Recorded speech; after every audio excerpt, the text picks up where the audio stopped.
દાહોદ જિલ્લામાં મિલકત સંબંધી લૂંટ ધાડ અને ચોરીઓના ગુનાઓ બનતા અટકાવવા માટે અને બનેલા ગુનાઓને શોધી કાઢવા માટે એસપી સાહેબ તરફથી એલસીબીની ટીમના પીઆઈ શ્રી ગામેતી સાહેબને સૂચના અને માર્ગદર્શન આપવામાં આવેલું, જેના આધારે એલસીબી પીઆઈ તરફથી વિવિધ ટીમો બનાવેલી હતી પીએસઆઈઓની, અને જિલ્લામાં આના માટે શંકાસ્પદ ઇસમોની દેખરેખ રાખવા માટેની કામગીરી ચાલુ હતી. આ દરમિયાન અમારા એલસીબીની ટીમને બાતમી મળેલી કે ભીટોડી બસ સ્ટેન્ડ પાસે કેટલાક ઇસમો શંકાસ્પદ હાલતમાં હોવાનું જણાઈ આવેલું, જેથી વ્યૂહાત્મક રીતે તેઓનો કોર્ડન કરી અને તેઓને ઝડપી લેવામાં આવેલા.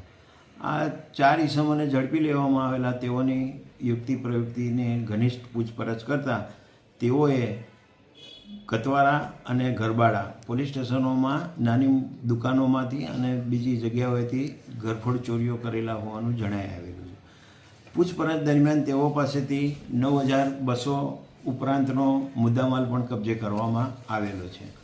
આ આરોપીઓનો ઇતિહાસ તપાસતા ભૂતકાળમાં પણ તેઓએ આવી ચોરીઓ કરેલા હોવાનું જણાઈ આવેલ છે, જેથી તેઓ વિરુદ્ધ કાયદેસર કાર્યવાહી કરવામાં આવેલી છે.